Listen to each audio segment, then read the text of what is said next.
Bismillahirrahmanirrahim. Alhamdulillahi rabbil alamin. Wa bihi nasta'in ala umur dunya waddin. Nastaghfiruhu wa nastahdihi wa natubu ilaihi wa natawakkalu alaihi.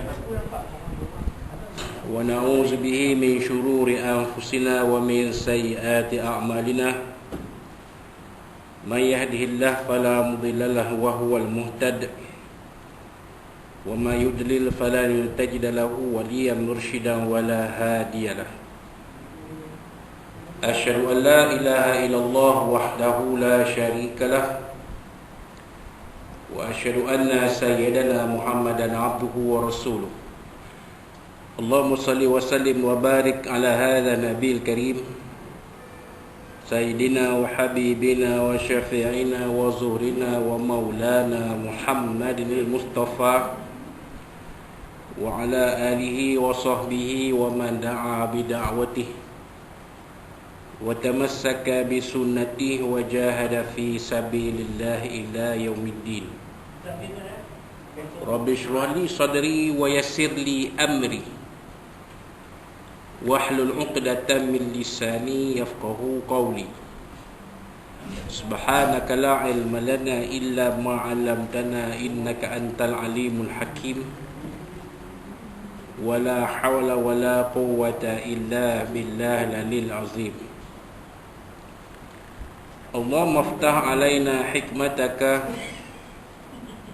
wanshur 'alaina min khazaini rahmatika ya arhamar rahimin. Allahumma arinal haqqa haqqan warzuqna ittiba'ah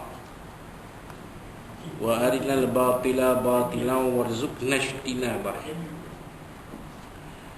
Qala Allah subhanahu wa ta'ala fi kitabil aziz, a'udzu billahi minasy syaithanir rajim.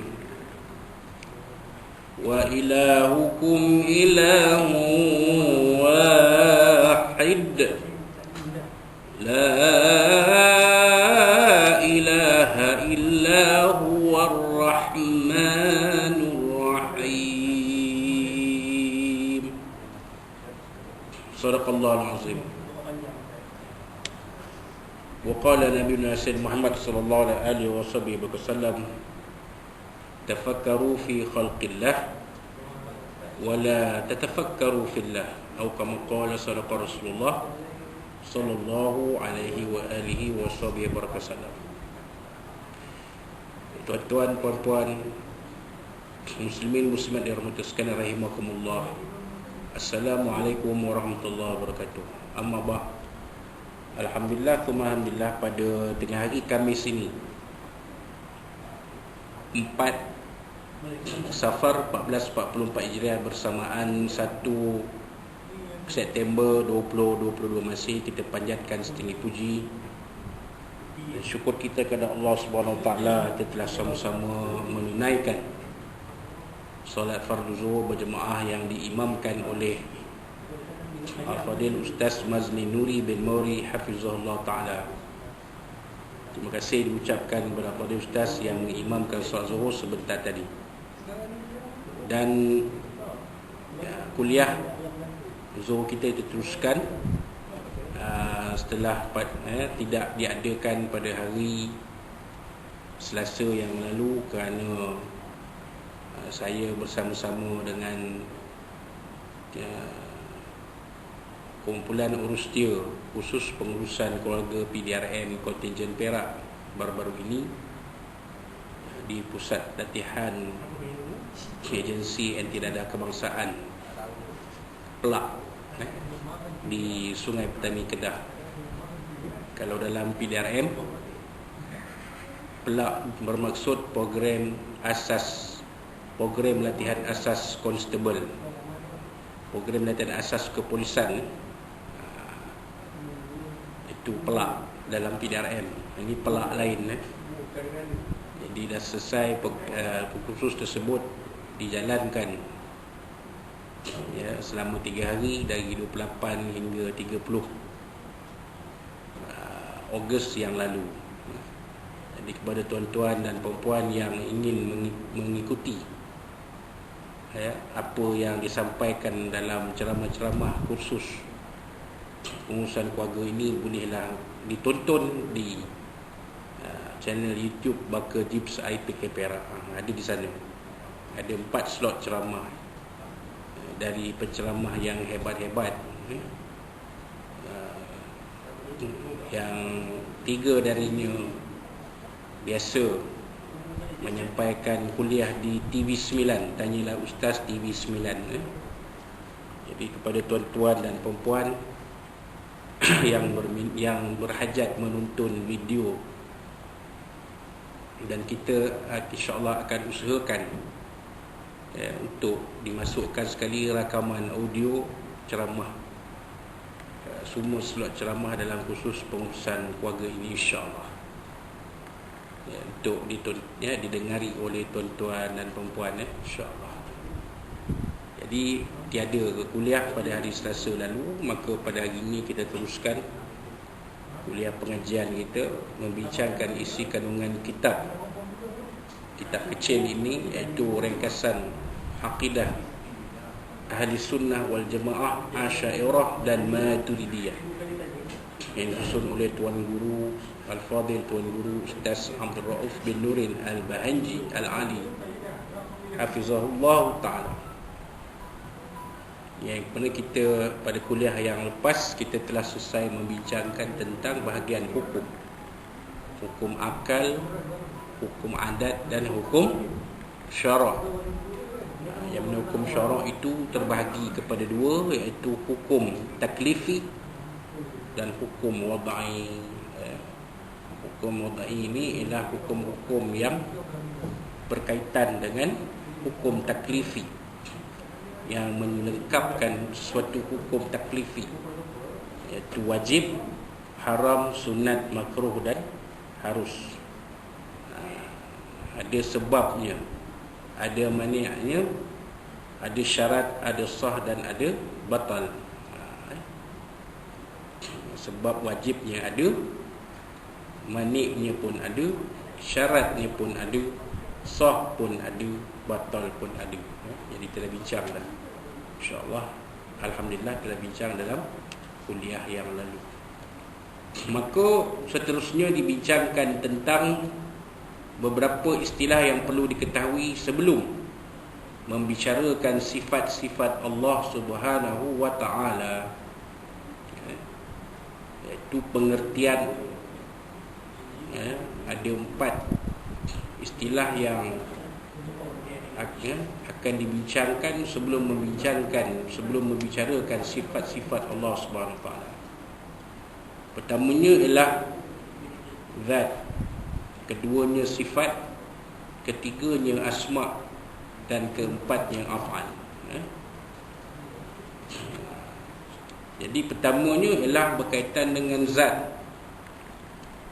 Zat pada bahasa artinya diri, tapi dikenaki pada bahasan ilmu tauhid maknanya adalah tempat berdiri bagi segala sifat dan segala nama ataupun asma.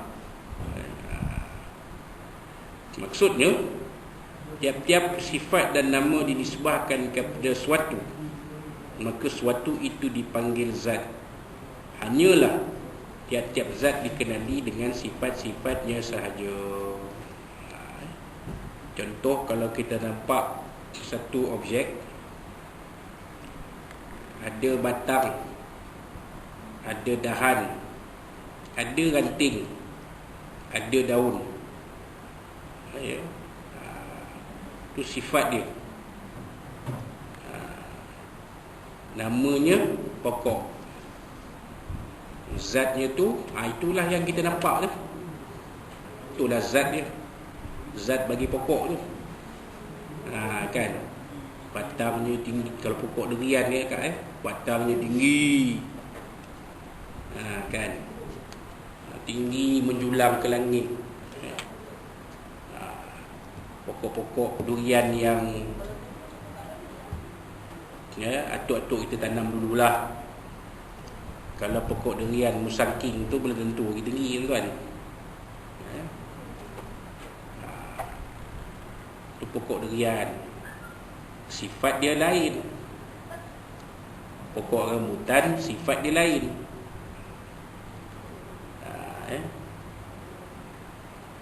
Baik, itulah kalau dalam Quran Allah Ta'ala sebut wa'allama a'udzubillahi minasyaitonir rajim wa'allama adamal asma'a kullaha, dan dialah Allah, dan Allah mengajarkan Adam nama-nama setiap benda yang ada, yang akan ada di dunia ni. Allah Ta'ala ajarkan Adam nama-namanya. Jadi macam kita pun gitu juga, kan? Pokok tu sendiri pun macam-macam, ada nama dia. Pokok ni namanya ni. Bunga pun kau memanglah bunga tu kita kenal, bunga ni bunga. Tapi bunga raya lain rupa, lain sifat. Bunga cempaka lain sifat, kan? Bunga seroja lain sifat. Bunga tanjung, sampai bunga tai ayam pun ada sifat dia. Jadi zat tu adalah benda yang ada namanya dan ada sifat dia. Baik, perlu diingat, istilah zat dan sifat hanya digunakan untuk Allah SWT sahaja dalam pelajaran ilmu tauhid. Sedangkan zat makhluk hanyalah diistilahkan dengan jirim, jisim atau jauhar, dan sifatnya dengan arab. Maksudnya dalam ilmu tauhid ni, bila kita membicarakan tentang Allah, hanya membicarakan tentang istilah zat dan sifat.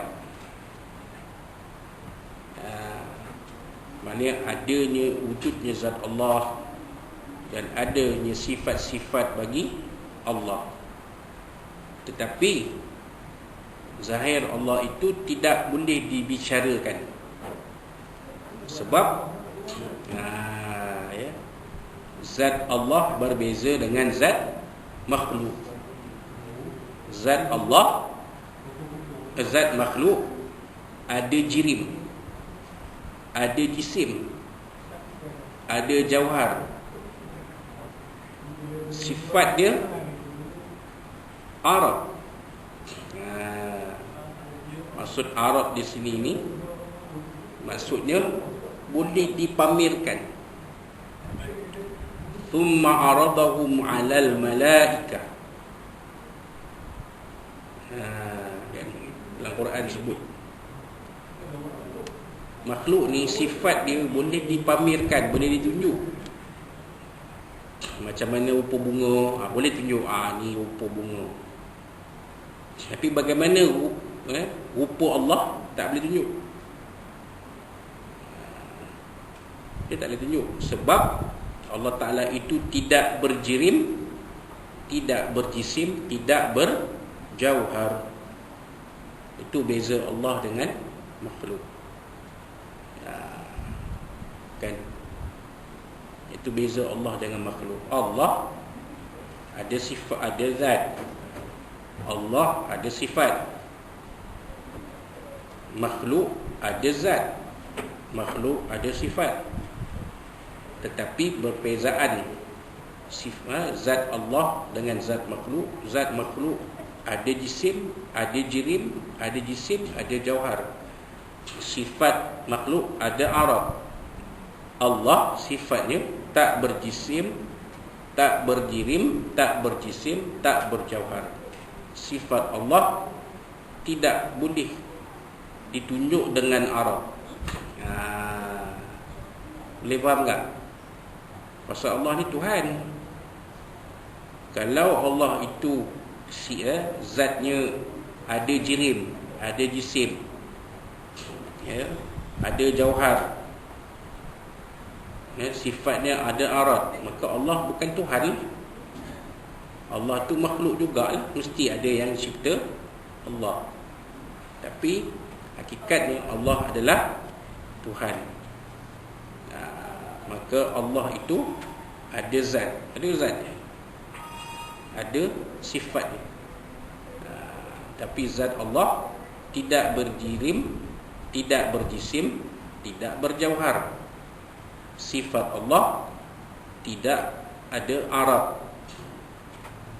Dia tak boleh tunjuk sifat Allah. Macam mana tunjuk? Kalau makhluk dia boleh tunjuk sifat. Harimau, apa sifat dia? Kan? Garang, tangkas, panggil apa lagi? Tu harimau, kan? Kukunya tajam, taringnya tajam. Haiwan pemangsa, predator. Itu sifat harimau, dia boleh tunjuk. Tapi sifat Allah dia boleh tunjuk tak? Tak boleh. Tak boleh tunjuk.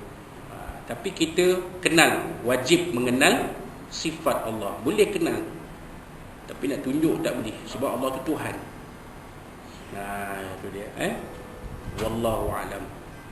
Terkadang dipakai juga istilah zat dan sifat kepada makhluk pada misal adalah bertujuan memahamkan, macam disebut tadi, kan? Kita sebut tadi, makhluk dia ada zat dia, kan? Ada sifat dia. Tapi macam kita sebut tadi lah, zat pada makhluk dia ada jirim, ada jisim, ada jauhar, ada tempat, ada ruang, kan? Ada masa. Allah Ta'ala dia tak ada tempat, tak ada ruang, tak ada masa. Allahu mawjudun bila makan.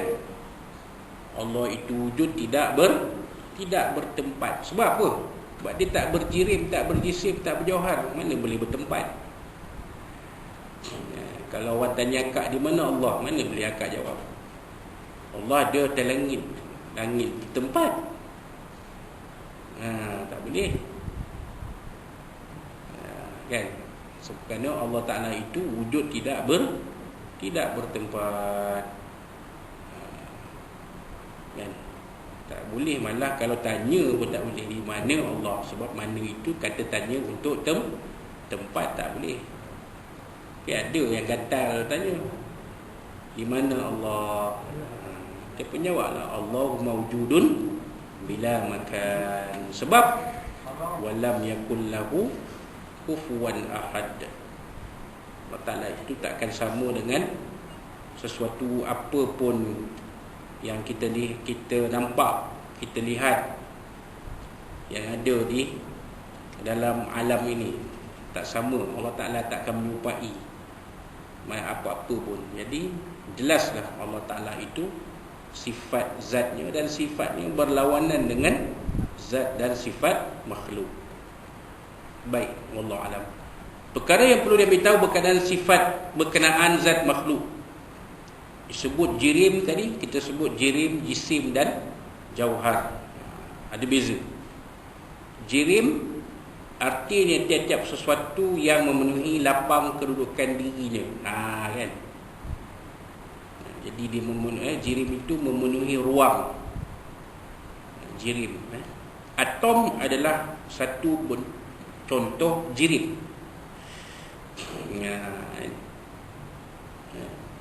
Dia ada ruang dia. Pasti kalau bagi ada ruang dia. Kayu ada ruang dia. Kain ada ruang dia. Jisim artinya tiada sesuatu yang memenuhi lapang kedudukan dirinya. Ciri khasnya bersusun daripada juzuk atau lebih.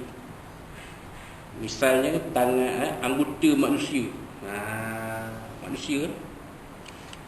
Manusia ni ada anggota dia. Ada kepala, ada mata, ada hidung, ada telinga, ada mulut, ada bibir, ada tangan, ada jantung, ada kaki, ada buah pinggang, ada perut, ada hati, ada limpa, ada organ pembiakan,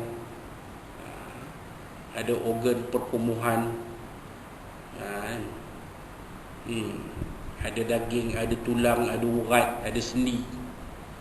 Itu adalah jisim. Kan ada otak.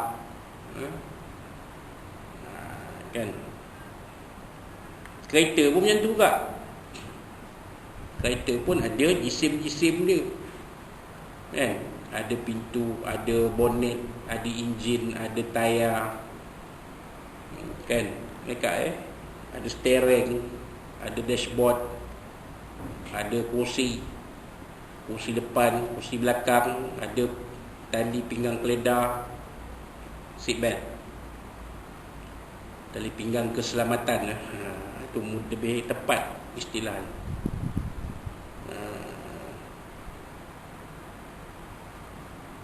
Kan itu adalah jisim. Kemudian jauhar, tiap-tiap suatu yang memenuhi lapang kedudukan dirinya, ini terbagi pada dua bahagian. Ciri khas bersusun daripada dua juzuk atau lebih dinamakan jauhar murakkab. Misalnya bumi, besi, biji dan lain-lain. Itu jauhar. Maksudnya bumi ini dia ada salah satu dari planet yang ada dalam sistem solar, yang dikatakan 9 planet atau 10 planet. Besi pun gitu juga. Besi salah satu daripada galian yang ada dalam perut bumi. Bukan besi ya, macam-macam dia. Timah ada, kan, boksit ada, macam-macam, tembaga, dan lain-lain. Kemudian ciri yang keduanya, ciri khas tak menerima susunan, dinamakan jauhar firid, jauhar gairu murakkab. Misalnya iaitu zat yang ketunggalan sehingga tak boleh dibelah bagi kerana halusnya, seperti kuman yang sangat halus. Contoh paling mudah, atom. Atom tu memang jauhar paling seni, tak nampak, tapi dia ada, tak boleh dilihat oleh mikroskop yang paling kuat kuasa penglihatannya, tak boleh tengok tak, tapi ada atom tu. Itu pun terbahagi pada 3: proton, elektron, neutron. Tu kalau orang belajar sains tu tahulah tu. Akhir sekali kesimpulannya, jisim jauhar murakkab dan jauhar firid. Jauhar murakkab adalah juga dinamakan jirim. Zat Allah SWT bukan sesuatu yang memenuhi lapang. Oleh itu zat Allah Ta'ala tak boleh sekali-kali dipanggil jirim, jisim dan jauhar, sebagaimana yang akan dibahaskan pada perbicaraan sifat mukhalafatuhu lil hawadith. Jelaslah maknanya jisim jauhar murakkab, jauhar jirim, jisim jauhar ni hanya layak untuk makhluk, tidak layak untuk Allah Subhanahu wa Ta'ala. Sebab Allah Ta'ala, macam kita sebut tadi, Allah Ta'ala itu tidak berjisim, tidak berjirim, tidak berjauhar. Allah Ta'ala tidak ada isi, tidak ada tempat, tidak ada ruang. Zatnya, zat Allah Ta'ala tidak memenuhi ruang, tidak memenuhi jisim, tidak memenuhi tempat. Itu beza Allah dengan makhluk.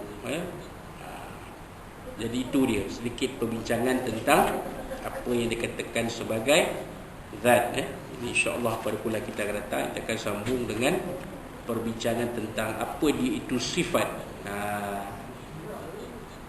Apa itu sifat akan kita bincangkan pada kuliah kita yang akan datang, insya-Allah, dari Allah SWT. Yang baik dari Allah SWT dan yang kurang itu daripada kita semua. Wallahu a'lam bishawab. Aku lupa lazat wa fa'zili wa lakum. Bila hidayah wa taufiq. Assalamualaikum warahmatullahi wabarakatuh.